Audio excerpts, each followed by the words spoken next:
Bayan, isa pong magandang umaga sa tanan.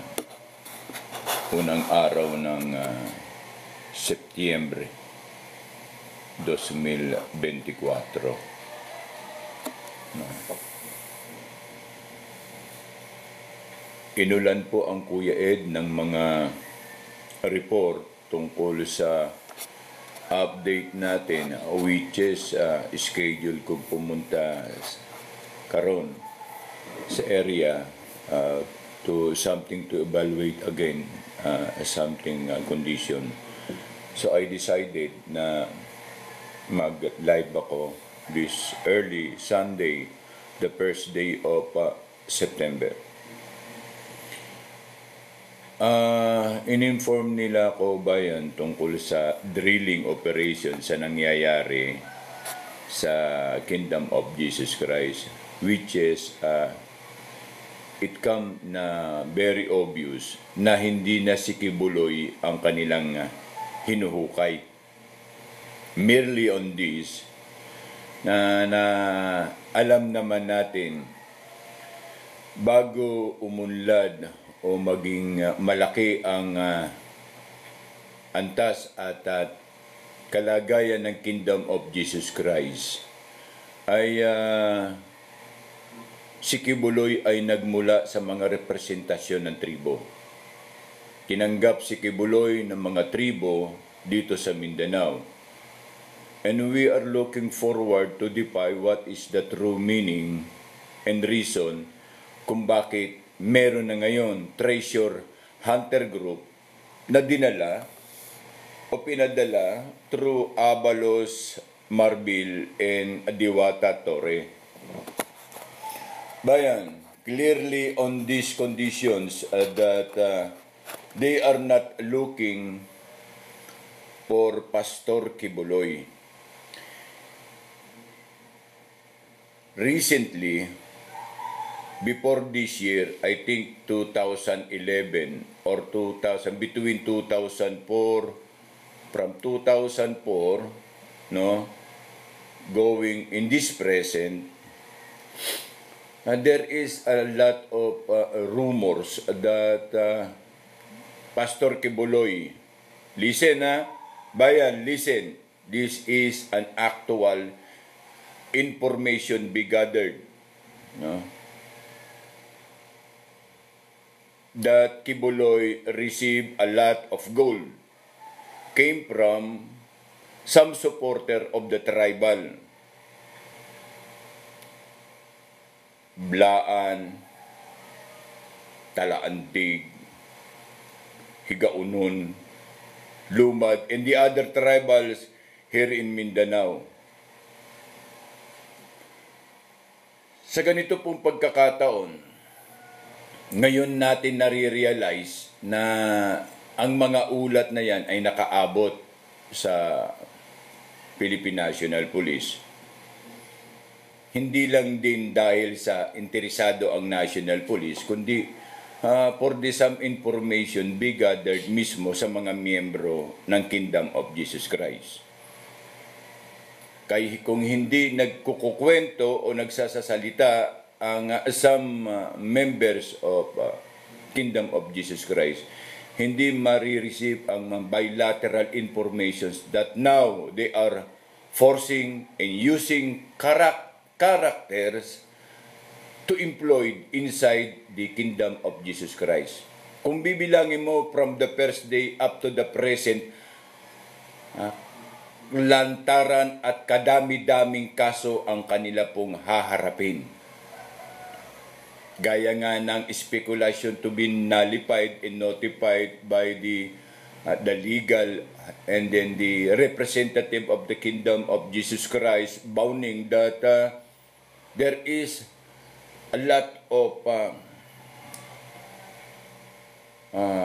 case will be filed in a particular name of the Philippine National Police. At ang kanilang terms dito o ang danyos perwisyos sa kanilang ginagawa, maliban na lamang sa tanggalin sila sa serbisyo, ay ito yung physical amount to be paid in front of the court. realizing that I think may 5 billion na. Ano ang lalim? Dahil sa information that they received na ang ginto na natatanggap ni Kibuloy supporting by the tribal group of Mindanao are being laid somewhere inside the kingdom of Jesus Christ. Yan po ang totoo. Kaya po ginagamitan si Kibuloy ngayon ng mga sophisticated monitoring or underground monitoring equipment na galing sa Amerika. At sila nga ay kumuha din ng mga tao na pinasuot nila ng police materials, no, na mga treasure hunter. Bayan, kung si Kibuloy ang kanilang sadya, sapat na ang isang write-up operation ng GPS ground monitoring equipment kung sila nga ay meron o kung si Kibuloy nga ay naandyan. Bumabati po ang Kuya Ed TV sa nalalapit o ngayon ay anibersaryo ng Kingdom of Jesus Christ. We pray together with the people of the Republic, praying na matapos na itong katarantaduhan ng National Police and face now the grievance and the cases being filed by attorney of the Kingdom of Jesus Christ. Wala pong Kibuloy. Walang Kibuloy sa loob ng Kingdom of Jesus Christ. Bagkus, yung sinasabi nilang pinaglagakan ng Bulawan ni Pastor Kibuloy. Yan po ang totoo. They are diverting now the truth reason why, kung bakit may mga ground monitoring silang equipment at merong grupo ng treasure hunter. So yung mga treasure hunter na yan ay bihasa in terms of digging operation. Pero to locate the life, to prove that their occupation is inside the Kingdom of Jesus Christ, there is no fruit and right complexion that Pastor Kibuloy ay nasa loob ng Kingdom of Jesus Christ. Ang ginto ngayon ni Pastor Kibuloy, na base na rin sa mga miyembro, ay tumatanggap o nakatanggap o nakakuha bilang pagtitiwala kay Pastor Kibuloy. Kaya si Pastor Kibuloy ay nakapagtayo ng ganyan kalaking admission. Ang Bulawan o ang ginto ni Kibuloy o ni Mr. Kibuloy, kaya hindi naman po kami miyembro ng Kingdom of Jesus Christ, but we respect our sovereign right na gawin natin ang isang aktibidades na para sa Panginoon. There is no reason, there is no debate regarding that. Maliban na lang kung ang Panginoon mo ay ang Panginoon ng gobyerno ngayon. Ang Panginoon na ang larawan ay salapi. Ang Panginoon ng walang dignidad at respeto sa karapatan ng taong bayan. From the day first, hanggang sa namatayan, hanggang sa kunikulimbat nila at ninanakawan ng Kingdom of Jesus Christ, hanggang sa mga abuse of authority that now being implemented inside the Kingdom of Jesus Christ. There is lot of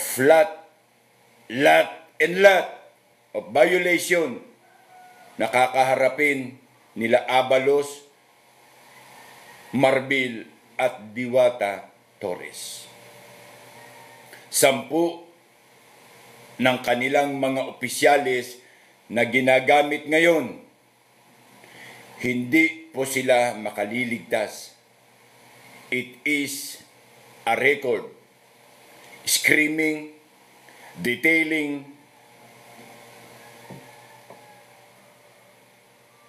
that they are following the order came from. Alam na po natin kung saan nanggaling. Bayan, maaga po akong nag-live ang Kuya Ed. Halos hindi na nga tayo nakapanalangin. Pero pangako, mananalangin po tayo bago magsarado ang time ko. Dahil hindi po pwedeng hindi kami gumabay sa panalangin. Again, in this particular reason why, nabatid niyo na po bayan, na ang tunay na rason ay ang ginto. I am telling the truth that the confirmations of this report is widely known inside the kingdom of Jesus Christ. Pero kung bubungkalin ninyo ang templo ng Iglesia ni Cristo, dahil ang Iglesia ni Cristo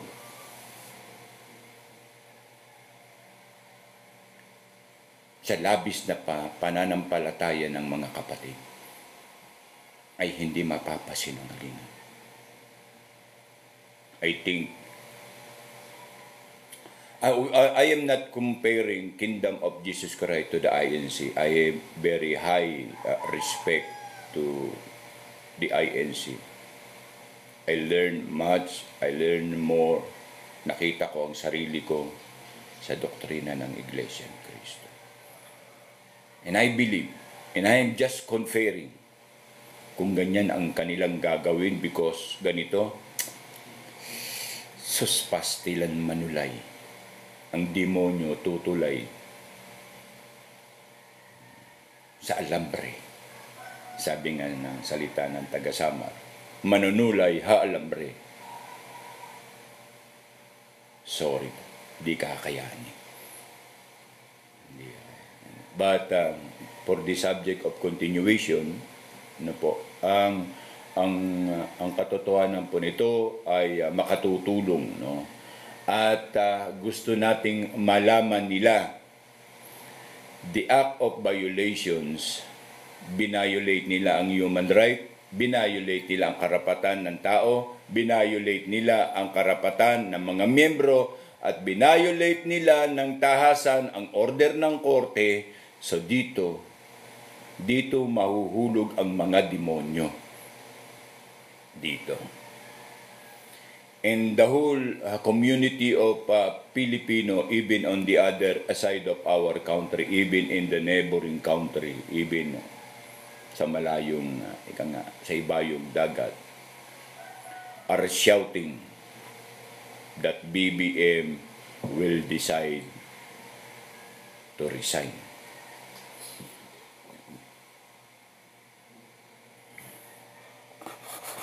Wala po tayo magagawa kundi gawin ang una, gawin ang nakaraan. Kung ano ang una, yun din po ang mangyayari. Wala na pong paninindigan, wala na pong dahilan, wala na rin pong rason para makinig si BBM sa ating mga sigaw. Bilang siya ang kataas-taasan na nagpapatupad ng batas base sa nilalaman ng konstitusyon, sa kanyang paglabag, wala na rin po tayong konstitusyon. Ang tangi na lang po nating pag-asa rito bayan ay ang malawig na patutuo, pagpapatupad sa batas ng Supreme Court. But we believe also that some of the authoritarian to implement the rule and the law ng batas ng Pilipinas ay something under one particular credibility. Kaya nga bayan, patuloy ang Kuya Ed TV sa panawagan. At ito ang aming sinumpaan na ibigay ang mga certain information sa taong bayan. Pero hindi po namin po pwedeng ibigay ito na mga sumusunod na aksyon. Kasi in terms of condition, it is clearly a violation. Pero nananalig po kami na araw-araw, kada oras, kada lagitik ng relo ay dumarating po at ipinatutupad kung ano po ang mga plano. Dahil karumal-dumal na at nakakasuka na po ang katotohanan. Bayan, ano man mangyari ay nandito ang Kuya Ed TV. Direct to the point. Dahil po nasanay kami sa aming mga training na hindi po magpaikot-ikot. And we are telling you the truth now that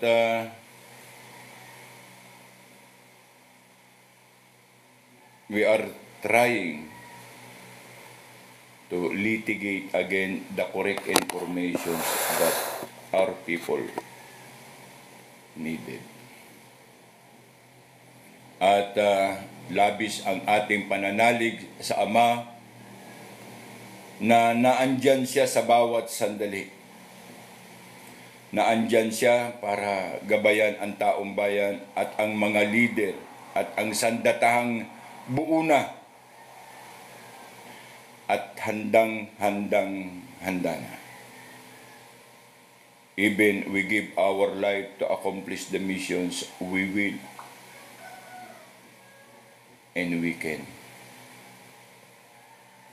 Sala ng bayan, ang sakripisyo po natin, ay ito na po ang huli at ito na rin po ang una.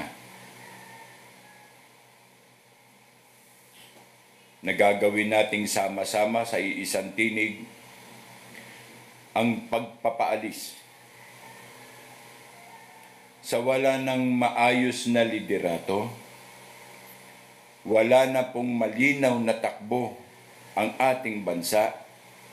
Wala na pong maayos na programa na dapat nating itingala. Wala na rin pong programa para sa taong bayan. Bagkus ang lahat ng ating iniingatan na dangal at salapi, awa ng Diyos, ay kanila na pong pinagsasamantalahan.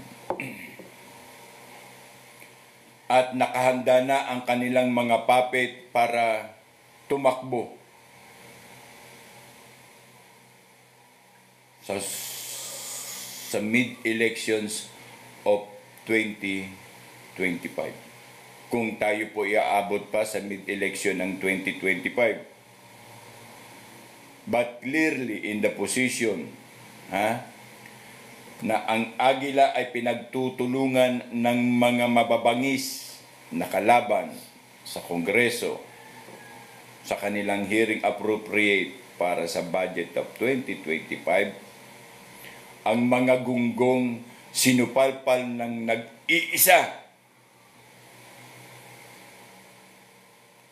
nag-iisang tagapagtanggol base sa kapasidad at kakayanan ni Attorney Sara Duterte Carpio, ang atin pong vice at pangalawang Pangulo. Ang kanilang ginagawa sa hearing sa Kongreso sa appropriate budget for 2025 ay isang programa upang ipahiya, lapastanganin ang katayuan ng ating Vice Presidente na ito lamang po ang patotoo na hindi sila nagbabasa ng alituntuning batas ng Republika ng Pilipinas. kahit po saang batas at kahit saang bansa, nakatalaga at nakasulat ang espesyal na tungkulin ng ating Vice Presidente. Ang kanilang mga planong pagwawalang hiya sa idinadaos na hearing sa Budget Appropriate of 2025 ay isa lamang paglabas ng kanilang script, ng kanilang plano, ng kanilang matagal nang inihahanda na pagtibag sa katayuan ng ating Vice Presidente. Dahil nga sa programa ng LCAC na sila ang nagpatupad para sa kapakanan at kaligtasan ng ating mga estudyante at mag-aaral sa ating bansa, ito ay ang kanilang retaliation ng mga New People's Army. Mostly, those members belong and recruiters of the New People's Army are in our university, especially the UP. Kaya ngayon yan, University of the Philippines New People Party. O ang tinatawag naming Communist University of the Philippines. CUP. Binansagan namin itong CUP instead na University of the Philippines na naging Communist University of the Philippines. Ginawa namin itong CUP dahil mostly of the incident recruiting the New People Army, even some members that being killed and died during the encounter operation in some of our provinces had been recruited in the University of the Philippines. So that university belonged to the Communist Party. Ang kanilang mga estudyante, ang facilitator, ang kanilang mga instructor, ang kanilang sinasabi natin,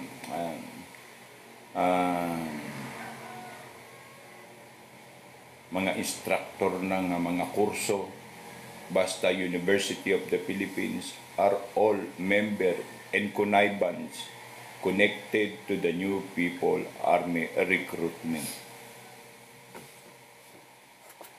Nandiyan, mabisa at magaling si Bayot Manuel, si Raulo Manuel, na sa pag-aakala nila, hindi natin alam.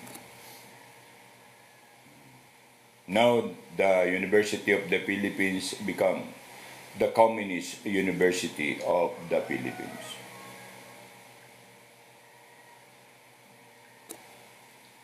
Ay isa lang ang hangarin, balitaktakan, ingudngud sa lamesa, sa kahihiyan ang agila ng Mindanao.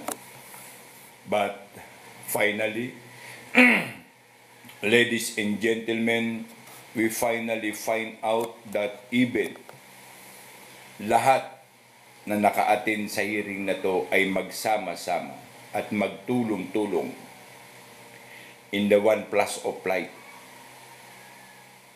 murdering the image of the second president of our republic. They are all pale sa nabagan. They hit the ground when BP Sara talked and explained. Gusto nga nila i-contempt. Bakit hindi ninyo i-contempt nang makita ninyo ang inyong hinahanap? Siguro diyan na pag kinontempt nyo si BP Sara sa kanyang mga pagpapaliwanag at ang katotohanan na ito lamang ay isa lamang sarswela para magiba ninyo ang posisyon at katayuan ni BP Sara, ay nagkakamali kayo. Gawin ninyo para mapaaga na mag-aklas ang taong bayan ang sandatahan. Gawin ninyo. make it sure na hindi kayo magbe-benefit ng inyong katarantaduhan. Kasi bakit? The planning is all out being closed in our boundary. Re-resolbahin natin ang problema ng Pilipinas na tayo lamang at walang import. Tandaan ninyo, we are monitoring those goddamn police in uniform, but the flag being used inside, showing that the flag of the United States.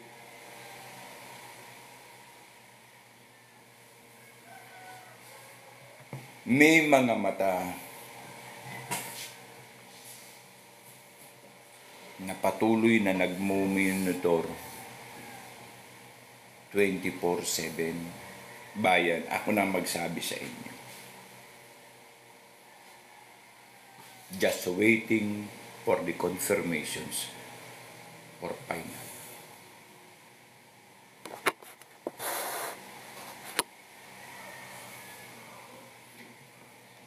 Bayan, kapag ang taong bayan ay hindi na nagreklamo at ang taong bayan ay umalis na dyan sa area na yan, in act of protection.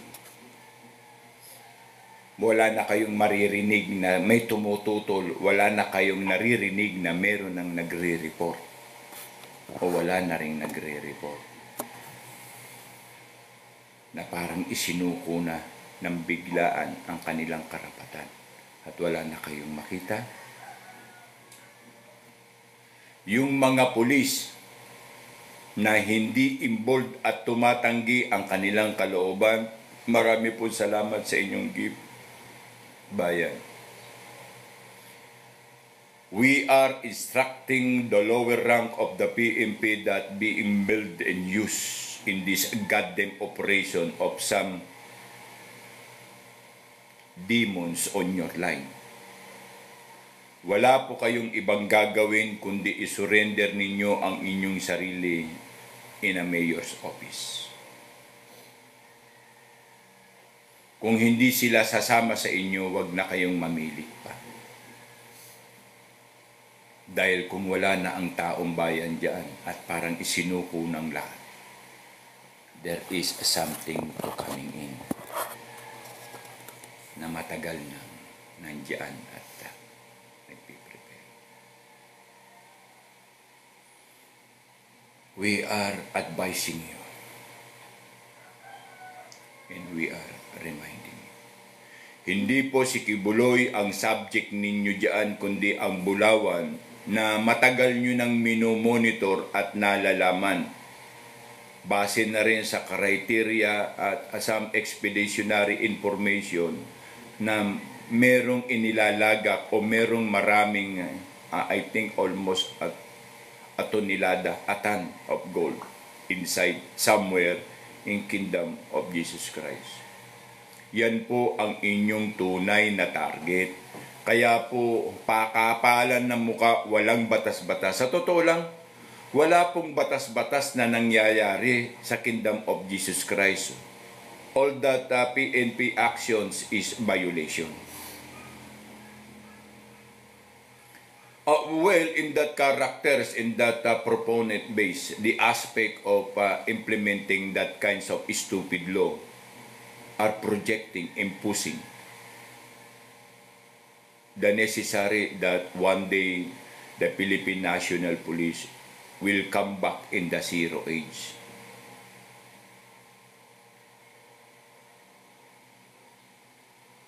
Hindi na po papayag ang bagong administrasyon na darating. Sa totoo lang, we are adhering, pushing, nasa katayuan ng administrasyon ngayon nang wala ng trust and confidence para sa taong bayan. Ibig sabihin, kung wala ng trust and confidence ng taong bayan, wala na po tayong Pangulo. Wala na pong Pangulo ang ating bansa. So kailangan nating may mamuno ngayon sa ating bansa dahil palagapak ng palagapak ang Pilipinas. Wala na pong Pangulo. Katulad po ito ng isang halimbawa ng before the February Revolution on EDSA. When I remember it, a certain kudeta become the people's word and voice to become EDSA People Power.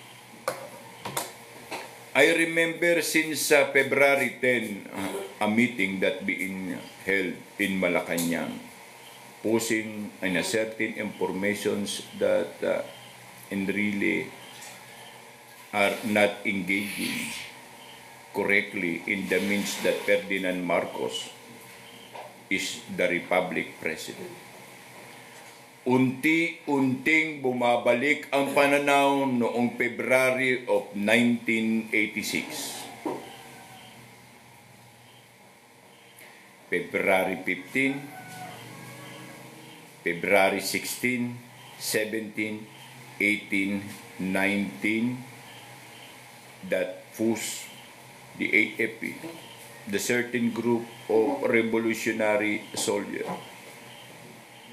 inside the Aguinaldo to match up now in the terms of conditions that it is a group, they call it the rebel group, the rebel soldier group, under Enrile and Colonel Gregorio Gringo Hunasa. That group was the same group that they called Reform Armed Forces Movement. Ang maliit na grupo na certain 300 groups of Reform Armed Forces Movement that step and to stand the right for what is true, for what is right, and what is just. They lead the voice of the people. That event on February of 1986 is now the same colored, banning the point that the trust and confidence of the Filipino people are now laying down. Again, are now laying down. Ang ating pong bansa karon o ngayon ay wala na pong Pangulo. And the people of the Republic of the Philippines are now asking and looking and pushing. Dahil hindi po pwede na walang Pangulo ang isang bansa.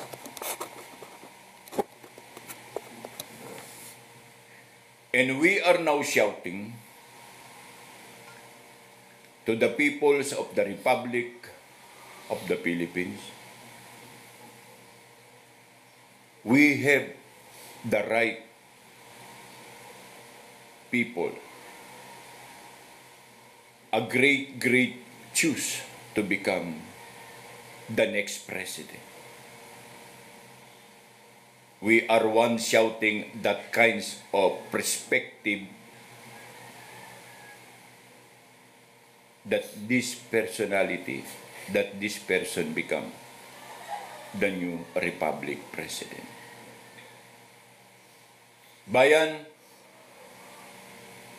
ang katotohanan ng inyong naririnig na ang ating bansa ay wala na pong Pangulo ay napatunayan nitong mga nakaraang araw.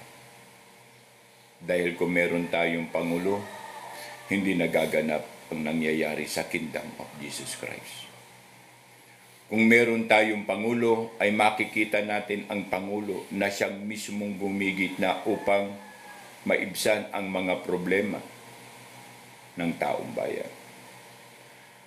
Kung meron tayong Pangulo, ngayon ay hindi ganun kakupad, kawalang saysay, at kasinungalingan ang mga rason na binibitawan sa mga pampublikong talakayan.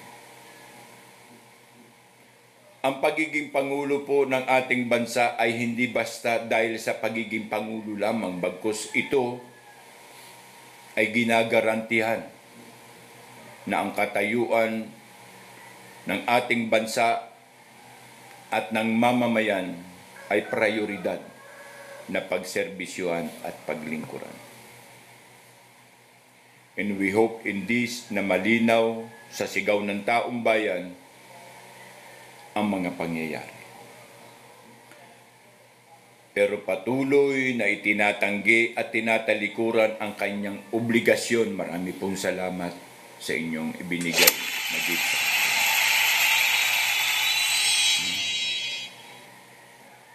Upang tumayo bilang Pangulo sa kanyang panguluhan ay nagpapatibay lamang ng kanyang karapatan at pangako sa inang bayan na siya po ay maglilingkod taos-puso sa kanyang kapasidad at kakayanan. Pero ang lahat ng ito ay hindi po nangyari at naisakatuparan sa Pangulo ng ating bansa na ang pangalan ay Ferdinand Romualdez Marcos Edralin Marcos Jr. Bakit ko ba nabigkas ang putang inang dakilang pangalan ng isang buhaya na trumaydor din sa kanyang ama na ngayon ay namamayagpag na mag-asawa dahil nasa kamay ngayon ng kanilang posisyon ang salapi na binawi ng National Treasury tungkol sa PhilHealth. Bayan ang mga bagay na to ay isinusumite at iniisa-isa bilang grievance ng taong bayan. At ang nalalapit at ang nahaharap sa konstitusyon ng batas ng Republika ay nalalapit. Hindi ka nakasisiguro, Marcos Jr., na ang bawat mong hakbang sa loob ng Aguinaldo, ng Krami at ng Malacanang ay nasa sayo nga ang respeto at paggalang. Ang mga sundalo na naandyan sa Malacanang ngayon, ang pamilya nito ay sambayanan. Kung ano ang iyong panuntunan at programa, ang pamilya ng mga sundalo ang siyang unang-unang nagtatamasa nito.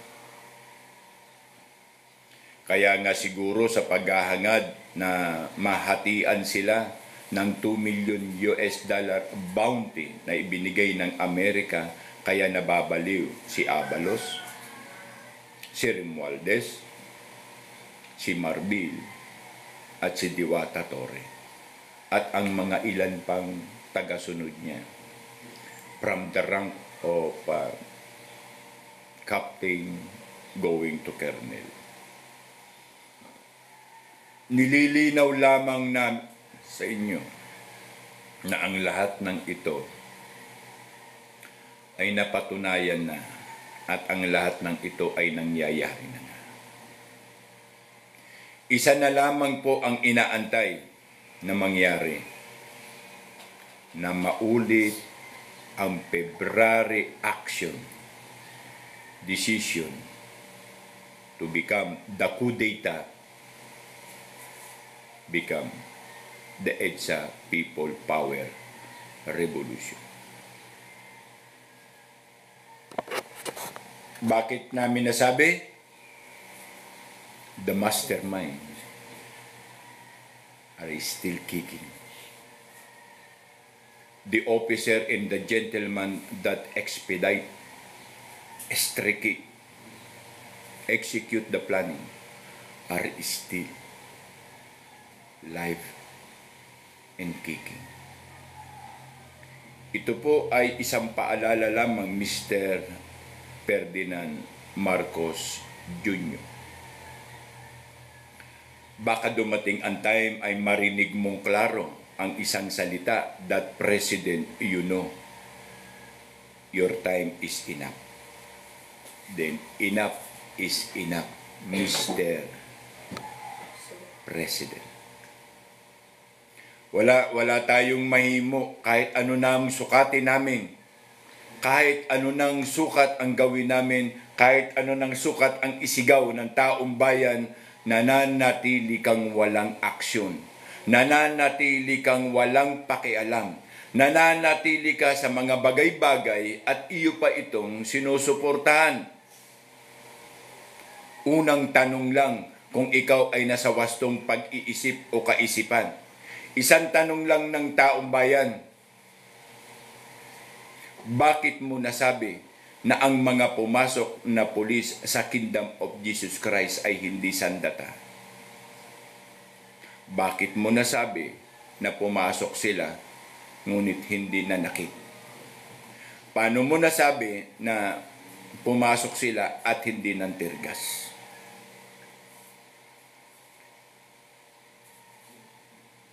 In a question and answer evaluation, Mr. Bongbong Marcos Jr., you are negative 0 to answer. Dahil sumasagot ka ng hindi mo muna tinitignan, dahil sumasagot ka na hindi mo muna ini-evaluate, dahil sumasagot ka sa kwentong barbero lamang ng mga Alipores meron si Abalos, si Romualdez.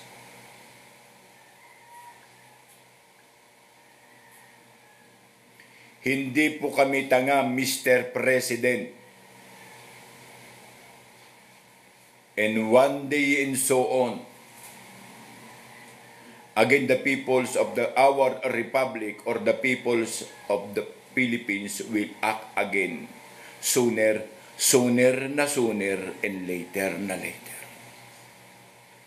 Parang the passing of implementing this subject evaluations and fruit to extricate planning is the same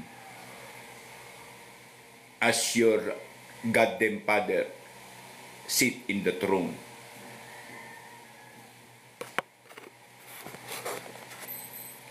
Logically and visually that the group are maintaining the courage and integrity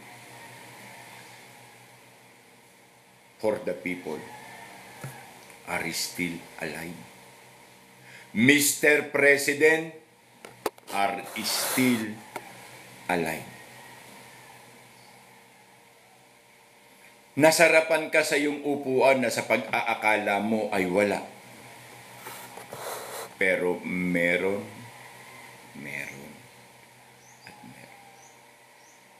Pinatunayan namin ito nung panahon ni Cory Aquino na sinurrender ni Cory Aquino ang Malacanang at ang mga ilang posisyon sa mga pamunuan ng New People's Army.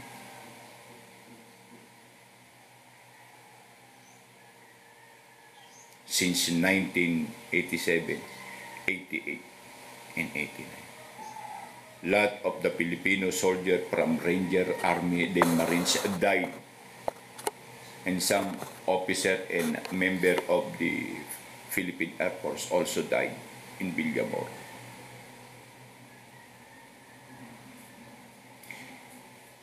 Ibinabalik pananaw namin, bayan, na hindi natutulog ang kawal ng tagapagpalaya ng bansa.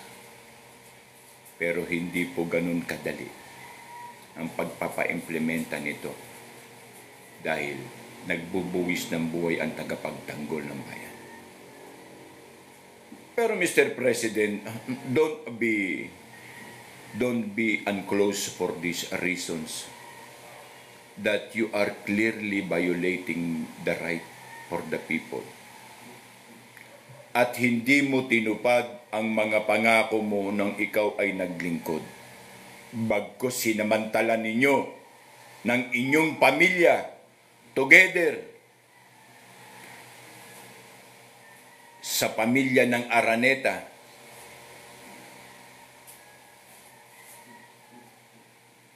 Tandaan nyo ba yan?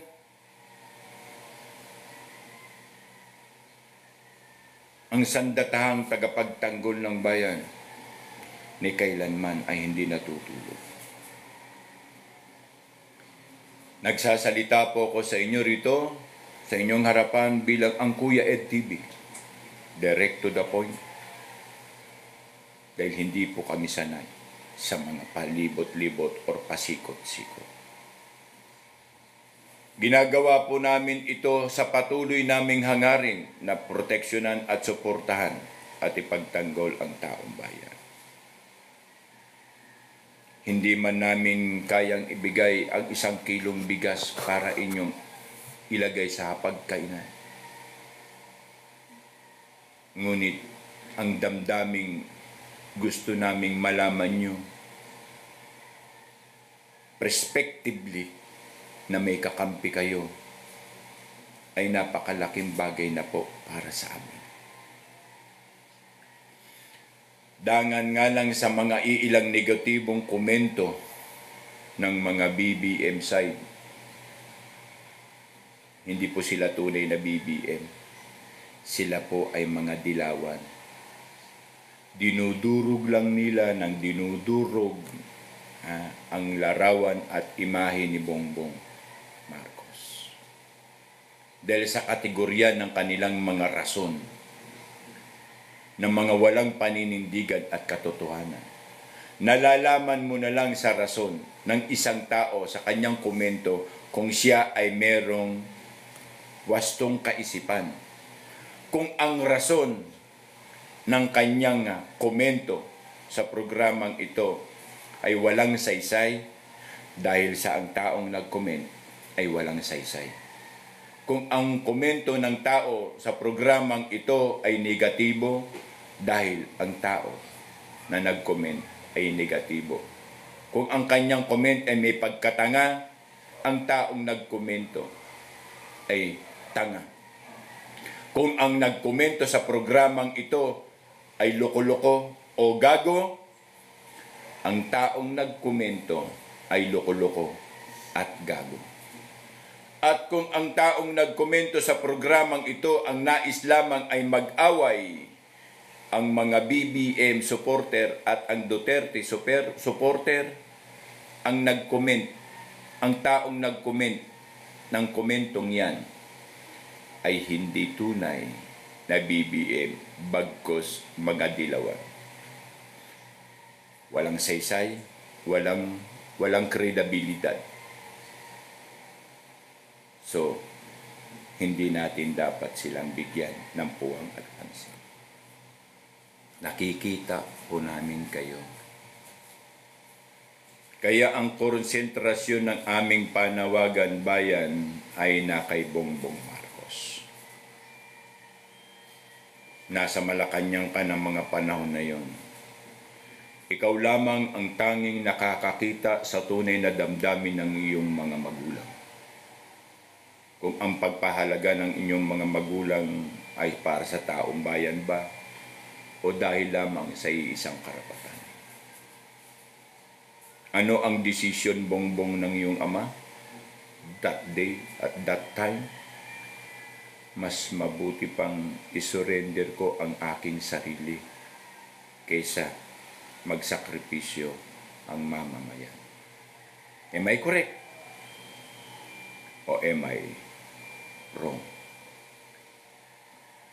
Kaya nagdesisyon ang inyong ama at nagpatulong sa Amerika base sa kanyang request na the President of the Republic of the Philippines must have to vacate the palace and go to Poway. The goddamn problem is the biggest problem prospectively that being given by your father during that time. Na instead na Poway, napunta sa Hawaii. We are there, Mr. President. We are there, monitoring you. We are there. Kaya nauwi ang kwento sa mga biro ng taong bayan. I told America to brought me in Poway, but suddenly when the sun came up, I look on the street and I see Hawaii. Sana bagang Okinawa. Bring me again to the Philippines na hindi na nangyari. Tama, mali? Tama. At ito ang sitwasyon mo ngayon. Mamimili ka rin pag dumating ang time. Paway, Ilocos Norte, o Hawaii. Mamimili ka din. Kung ako sa'yo, Brad, Mr. President, choose the rightful choose. Decide the right choose to decide. Mahal na Pangulo, hindi mo na kaya ang mamuno sa ating bansa because of the certain conditions you have. Ang gusto lang namin ay hindi na dumating sa punto, Mr. President, na idadaan pa natin ito sa madugong sitwasyon. Bagkus, gayahin mo ang iyong ama na nag-give way sa kapakanan ng taong bayan. Again, nag-give way sa kapakanan ng taong bayan. Huwag kang mag-alala, Mr. President, sa iyong mga pangarap na makapaglingkod sa taong bayan kasi wala po kaming nakita na ikaw ay naglingkod, kundi party and travel lamang. Wala po kaming nakita na ang programa mo ay bilang proteksyon at sa kapakanan ng taong bayan, bagkus pinakuha mo pa ang natitirang salapi na gagastusin at gugugulin ng Philippine Insurance or Philippine Health Insurance na tinatawag natin PhilHealth. Sinang-ayunan mo pa. And closely to remark, why you agree that the 50,000 Afghanistan refugee being used by the CIA to become traitor of this own country in Afghanistan, you agree to settle that in our country. Hindi mo na nga mapakain yung putang ng taong bayan eh. Wala ka na nga programa na para sa feeding. Wala ka na nga programa para sa trabaho. Wala ka na nga programa para sa tinatawag natin kalusugan ng mga may mga edad o elderly. Sinang-ayunan mo pa na magdagdag ng 50,000.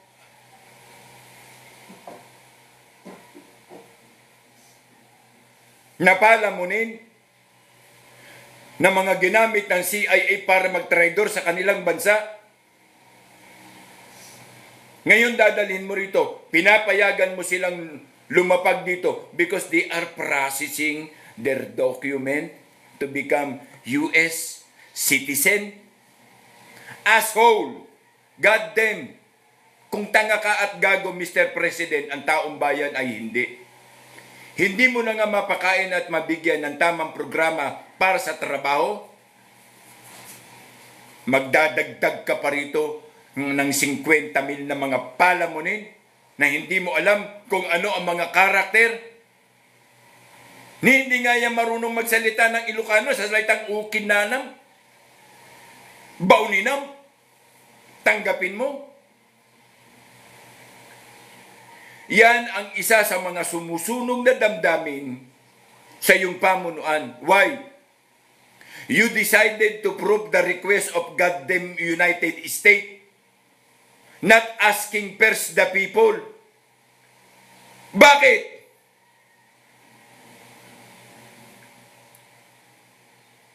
Gunggong ka na ba? Wala ka na bang sapat na kapasidad na mag-decide at tumingin at balansehin ang sitwasyon? Putang ina, papayagan ko kayong 50,000 ni hindi ko nga mabigyan ng sapat na trabaho, pamamahay, insurance sa kalusugan ang mga taong bayan na siyang nagluklok sa akin bilang 31 milyones. Lapastangan ka. Hindi mo kami tinitignan, hindi mo kami nakikita. You oath to the flag and the Republic of the Philippines that you will serve the people, the nation. Hindi to serve Romualdez, Abalos, and those two puppet goddamn sanabagan. Mr. President, palapit ng palapit. And we know better why we are 24/7 monitoring. Magtanong ka sa isang disimuladong mamamayan na mga nagtitinda sa bangketa. Bakit hindi mo subukan, Mr. President, na tanungin sila, ang inyo bang suporta ay nasa akin pa? Ako ba, Nay or Tay, ay naging mabuting Pangulo ng ating bansa? Ako ba ay tumupad sa aking pangako sa inyo nung eleksyon na ako ang inyong magiging pinuno upang makamit natin ang ating programa or objective na mapaglingkuran ang taong bayan?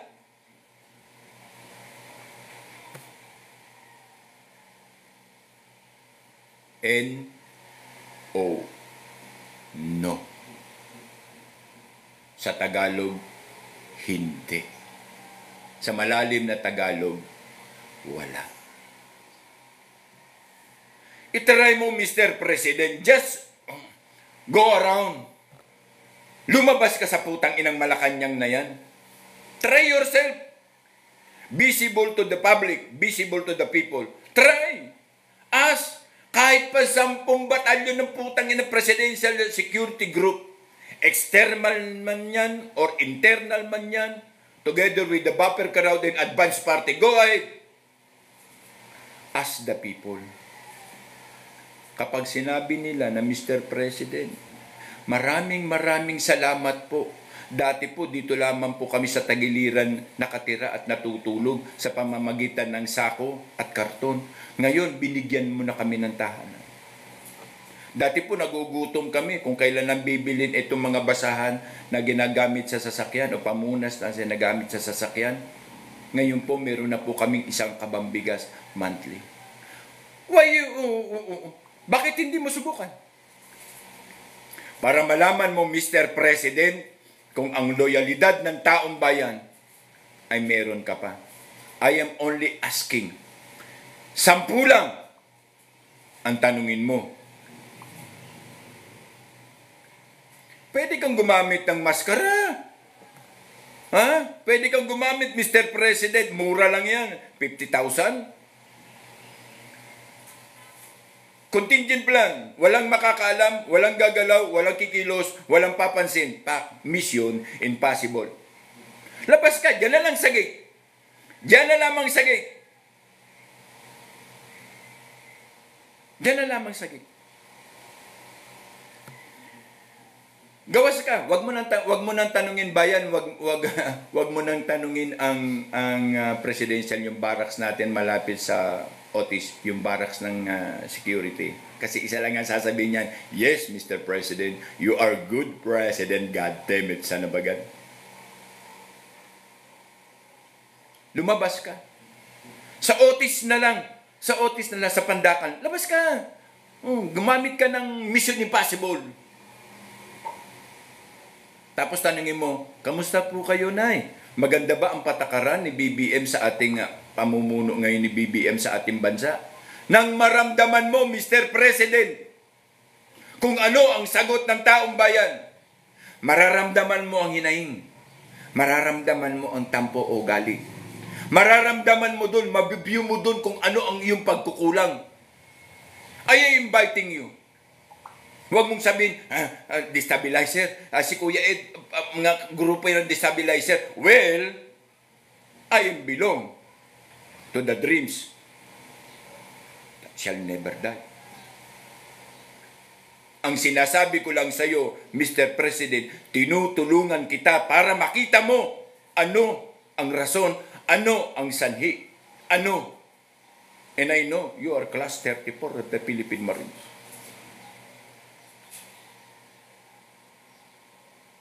I know. Pero hindi to usapin na ikaw ay nagmarines. Kay president ka ngayon.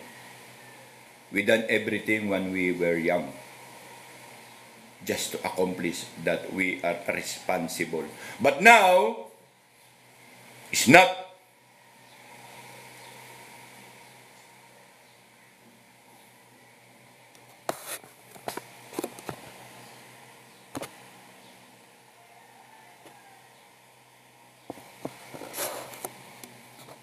Now, Mr. President, is not. And the people are inviting you in close enough just for these admissions of what we call this as a simple contingent that only know na nakakaalam lamang dito ay ang yung mga close security. Pabili ka. Kasos kayang-kaya yan. Order ka. Gusto mo magmukhang babae? Magmukhang bitoy? Magmukhang bata? Magmukhang ano? Just in a purpose. 3 hours lang. Ilabas mo. 3 hours lang. Siyempre, meron ka rin mga kunyari estudyante na ganyan na aalalay sa'yo just in case. Pero malabo eh. Hindi ka malala. Hindi ka mahalata when Mission Impossible being implemented. Gagawin mo to, Mr. President, para bumukas ang iyong mga mata sa katotohanan na ang loyalidad at ang tinig ng taong bayan ay marinig mo. Ikaw mismo. Tapos sabihin mo, you are all liar, you are all destabilizer. Hindi totoo ang inyong pinagsasabi. Mahal na mahal ako ng taong bayan. Nge. Kita mo, first question pa lang bagsak ka na. Yes, pandakan. Along pandakan lang ang pakiusap ko sa iyo. Along pandakan lang. Huwag ka na tumawid sa kabila, sa kalsada. Along pandakan. Otis lang! Tagot mo doon sa Rodriguez. Papunta doon sa United Nations. O, huwag ka na tumawid sa tulay. Diyan lang, lapit lang. Labas ka lang. Coca-Cola na lang. Yung mga ano diyan, yung sikat driver diyan sa Otis. Diyan sa may harap lang ng Otis Toyota tsaka Otis Coca-Cola. Panda ka. I-try mo para malaman mo kung ano ang pulso at damdamin ng taong bayan sa iyong liderato. Alam mo, dapat ang isang presidente may mga contingent program na ganyan. Nag-aalyas pa. Para makita niya.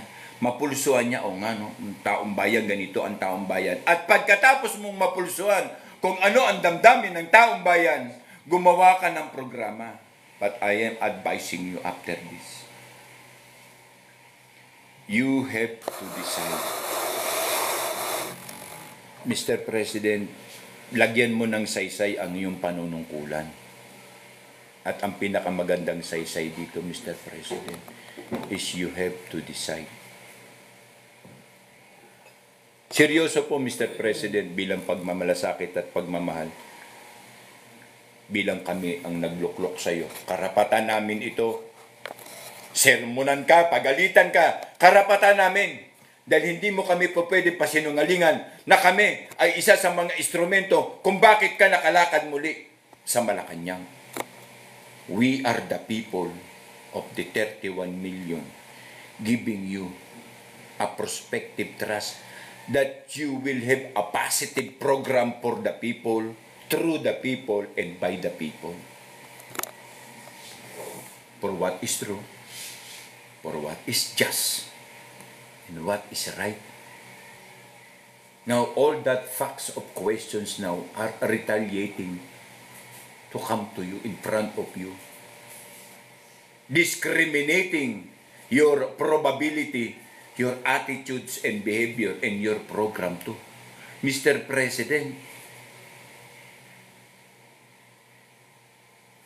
itry nyo po, lumabas po kayo dyan, mag-monitor po kayo, magtanong lamang po kayo, mag-alyas kayo, use the knowledge of our asayan modern customary, no, na eksaktong-eksakto sa'yo, na you are become local and regular personality, just around, walking around. Try mo. Tapos mangutana ka, si Bongbong Marcos ba, ang administrasyon ngayon ay maganda at tama ang kanyang ginagawa? Isa agad ang isasabi sa'yo.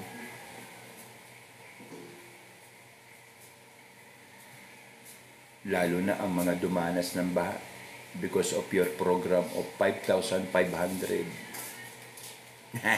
Wala doon i-control mo. Tangin na nadali. Nadali mo sila, Bok ba? Dali mo sila ba? 5,500 program nag-impinis and the others is tapos bandang uli malaman-laman kay President Duterte pala programa. Unsa naman bakit hindi? Alam mo, Kuya Bong, maraming questions na dapat na ibagsak sa'yo. Pero alam namin hindi ka sasagot. Why? Style mo yan eh. Yung pananahimik is clearly an admission to the accusation. Yun ang clear. Gagawa ka ba ng hakbang para i-question yung pamunuan ng PNP? Putang ina! Brad Abalos! Bakit yung pinalusog ng ganun mga legal ang ginagawa ng mga pulis? Bakit may pinaligal yung putang na ganun, minatake nyo tapos hanapin nyo lang pala yung bulawan? Marami pa kayong style. Hindi nyo ba alam na ikaw ang naaapektuhan? Putang na, hindi nyo ba inisip? Wala bang nag-isip man lang? Na putang ina, oo, Brad Abalos, pag ginawa natin to, lahat ito bagsak nito. Putang ina, bagsak nito kay Pangulong BBM. Ialam naman natin putang ina yung mga yan, yung si Mr. Kibuloy ay isa sa mga tumulong na manalo. Si Mr. President. Klarong walang hiya kang tao. Yun ang totoo. Tapos bakbakan mo pa ng mga trolls mo, siraan nyo yung Duterte. Ganyan ba ang total, normal yan. Nakasulat yan sa himagsikang notaryo ng Republika ng Pilipinas. Bakit? Ang mga unang biktima ng karumihan ng politika ay si Commander Sakay, sumunod si Andres Bonifacio, pangatlo si Juan Luna, at ang mga ilan pa, si Rizal, at ang sinasabi natin, Italian propagandisya.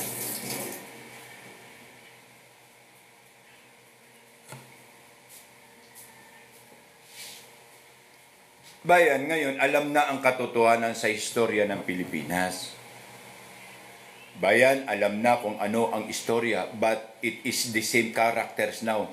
Ferdinand Marcos Pusing, the same date and the same time, the same procedure, the group of the young officer. Union made by the youth. Itong masaklap bayan, itong hindi katanggap-tanggap,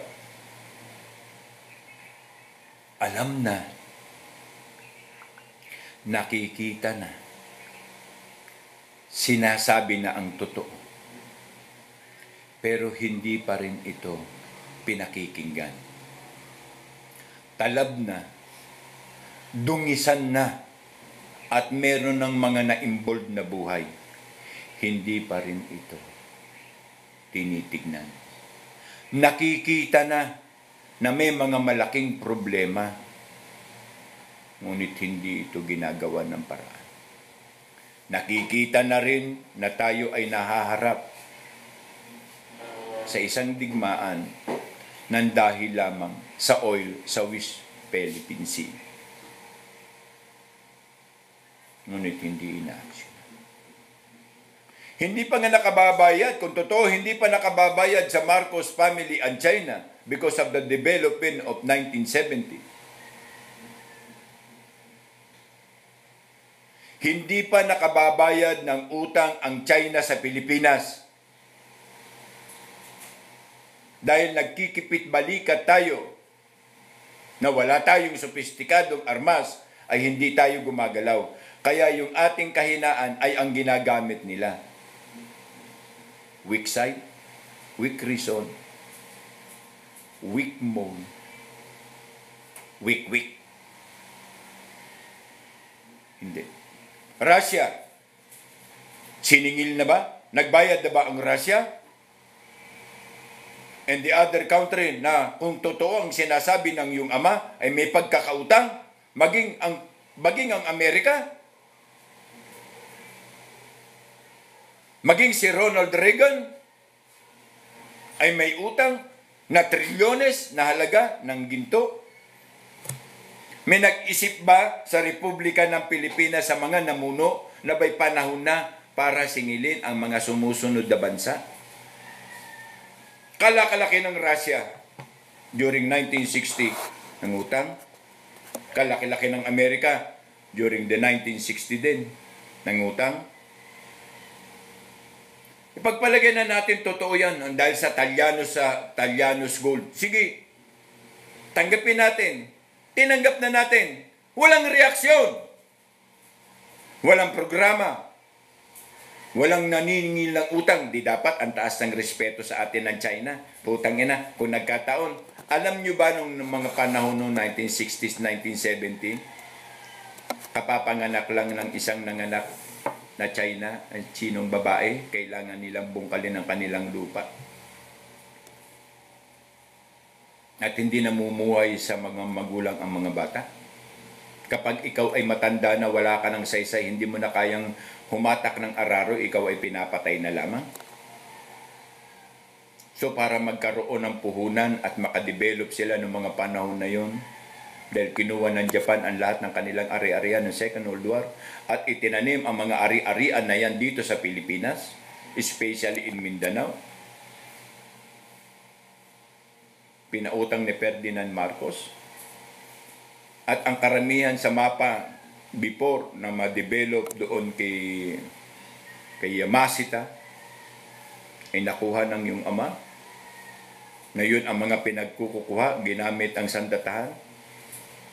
Kaya dumami ang inyong bulawan. Some of our people did not know that, but some and the others know it clearly.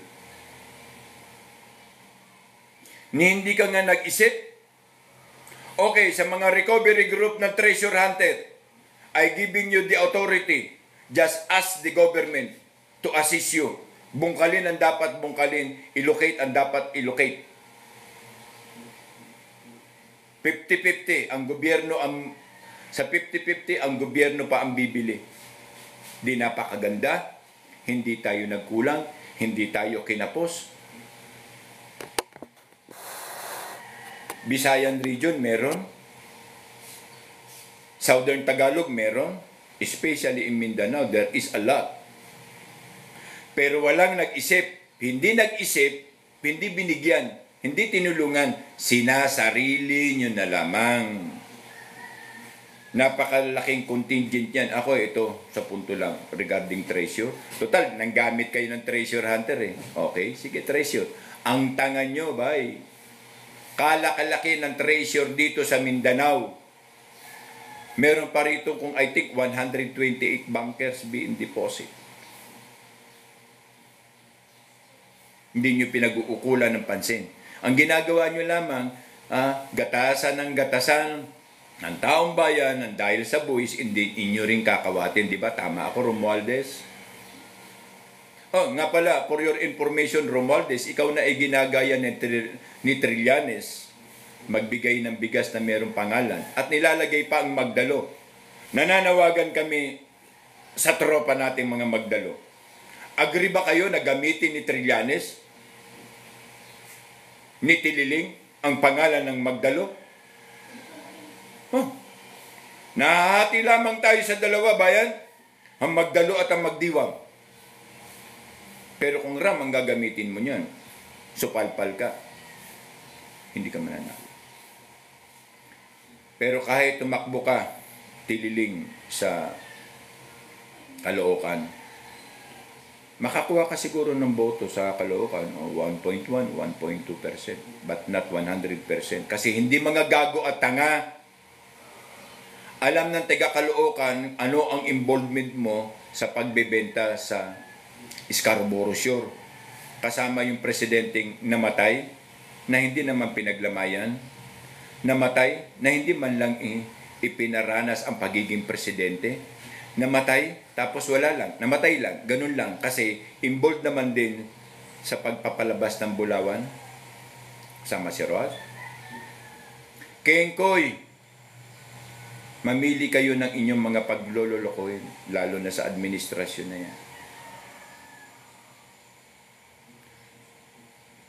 Paalala lang ba yan ang tatakbo ng mga kandidato under BBM? Huwag na po nating suportahan kasi iisa lang po ang larawan yan. Same feathers, flock together. Kami po ang inyong pakinggan kung sino ang mga dapat nating ihalal na talaga namang magseserbisyo at hindi tayo paglilingkuran. Ika nga, hindi tayo pababayaan, I mean. Pero yung masama kasi loob ko talaga, kung sino pa yung mga kurap, mga magnanakaw, yung pa ang inilagay. Tignan nyo ang line-up ng administration. Tignan nyo, mostly lahat may kaso. Hutang ina mga belong to the MPA, recruiter, etc. Ano nang nangyayari? Hindi rin ba ito binabasa o tinitignan subject for submission and subject for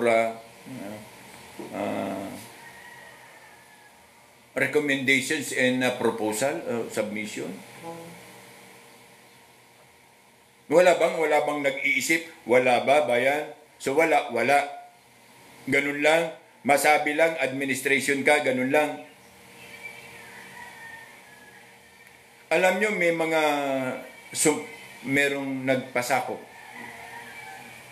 Merong nagpa-umbrella sa National Party na dakilang tao, bayaning tao o bayaning kandidato. Pero bakit, ang tanong lang, bakit doon siya nagpasako sa walang kwentang partido? Sa pagiging marangal niya at ang pagiging kilala sa kanya ng mamamayan sa ganung punto ay nawala bigla. Kung ako man ay tatakbo, kahit man lang tagabit-bit ng bag, hindi ako papailalim sa National Party, lalo na ang namumuno ay si BBM. Walang dangal. Masabi lang National Party, masabi lang na mayroong nakaakibat na national and party. Go, party, go! Go, go, go! Your Honor. Nakakahiya man sabihin, bayan, pero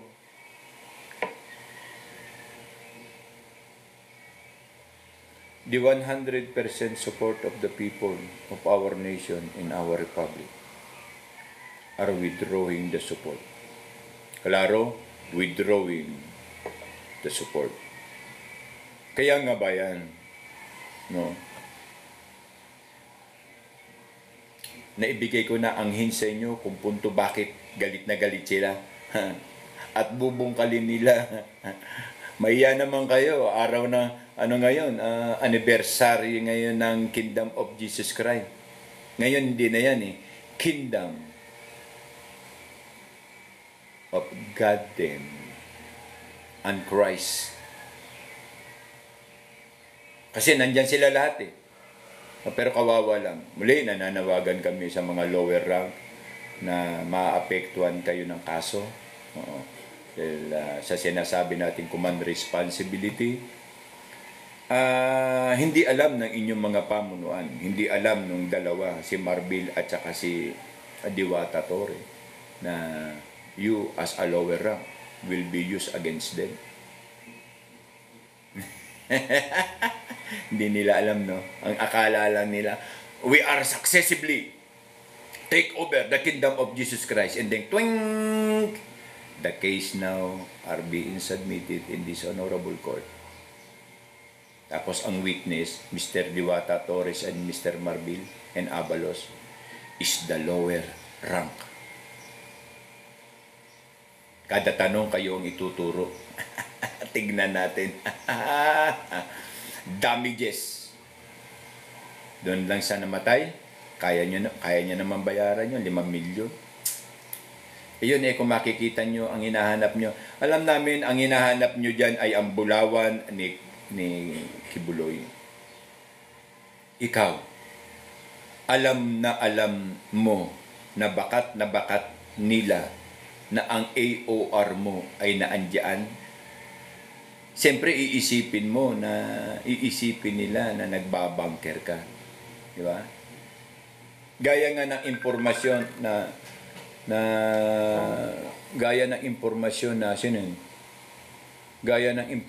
na aming natanggap, no? Kinikengkoy lang kayo na andyan. Kita nyo naman. Gwapo pala siya sa pag naka-uniforme, no? Gwapo. Walang binatbat, patay na kukulang si Diwata Torres sa gandang lalaki ni Kibuloy. Bagay na bagay sa kanya yung Mr. Kibuloy. Bagay na bagay siya yung mag-uniforme. Base sa mga lumalabas na figura. Pero, sige lang Mr. Kibuloy, kung nakakaramdam ka ng panganib tungkol sa iyong buhay, hindi ka pa naman akusado at hindi ka pa naman nabistahan at na-prove na ang mga kasong ibinigay ay makatotohanan, tago ka lang. Wala kang kakampi. Sino kakampi mo? Total. Bakit kaya, no? Bakit hindi kaya pwede? No? Emayelet or Emenilet? No? Bakit hindi kaya? Tingnan natin yung galing at kalandian ni Diwata Torre. Ganun na lamang bayan. So, muli bayan, ay dumarating po tayo sa punto na tayo po ay magpapaalam ka Diyos. Adios, but not say goodbye. Opo, para sa tinig ng bayan. Direct to the point ang Kuya Ed. Okay? Recap po tayo. Ang kanilang interest tungkol po sa Kingdom of Jesus Christ is not truly the presence of Mr. Kibuloy, but the gold that being given and being somewhere to look upon by the PNP. Sindikato talaga ang puta na. Mga tulisan! Tulisan! Klaro, di ba? Oo. Sinabi pa nila, may pulso ng bulawan dito, sir, sa tabi ng Puso Negro. Tanga. Pagbubo. Alam nyo, dati, ang tingin namin sa PNP, very well expert, specialist, pero sa ganitong punto, meron pa kayong SAP. Is there a terrorist inside? It's there an statement being proof that Kibuloy is inside the Kingdom of Jesus Christ. Meron pa kayong SWAT. Di ba? Ngayon, nagpagamit ang SWAT, ang tawag sa inyo ngayon, samahang walang alam sa test. Tonto. Marami na. Lumalabas, sige lang, go ahead lang, Kibuloy, tago ka lang. Para lumabas kung sino ang ating dapat linisin sa pagpapamalik ng Philippine National Police. Pakatandaan lamang ng Philippine National Police, nangyari ang Philippine National Police after the declaration approval ng Senate and Congress regarding Mercados Bill. Kaya merong Philippine National Police. Dati is PC, Philippine Constabulary Integrated National Police. Integrated, naging National Police. Pero ang mga basura, mga buwaka, mga sindikato, mga kurkulon, ay naandyan. Hindi nalinis dahil sa pangangailangan magserbisyo. But now, kahit na lamang hap ang maiiwan. Kasi there is always a budget for the new title and the new breed of Philippine National Police. Kita mo, yung PNPA, Philippine National Police Academy, naging Philippine National Police Alligators. Breeding ground ng mga buwaya.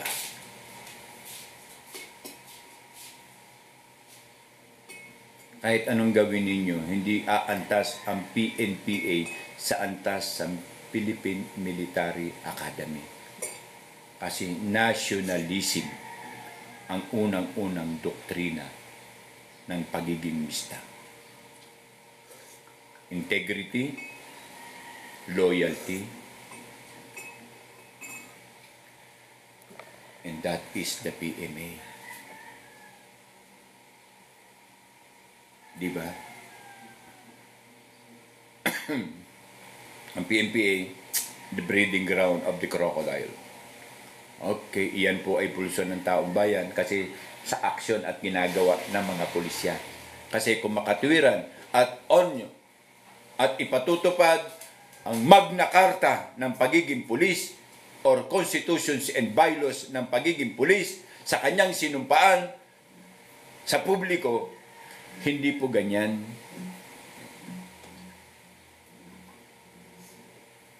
Dapat talaga magkaroon ng pulis inside the police force. Ibalik ang nakaraan. Na pinupulis ng mga pulis ang kapwa nila pulis dahil sa katarantaduhan.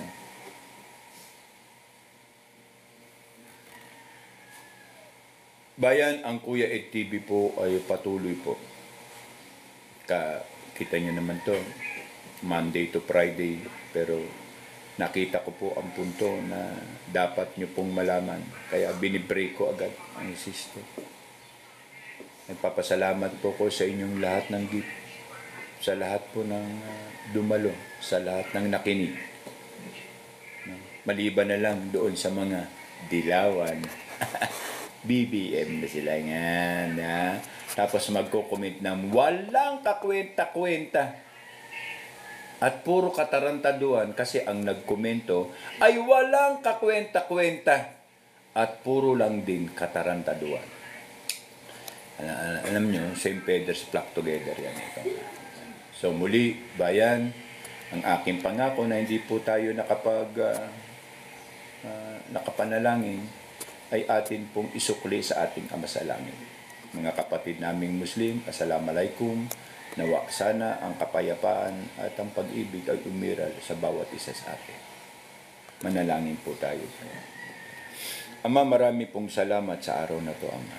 Pinahintulutan mong makapagbigay ng mga simpleng impormasyon at makatutulong na sa pangangailangan ng tao. Muli, Ama, nagpapasalamat po ang Kuya E na patuloy ka pong gumagabay at nag-iingat.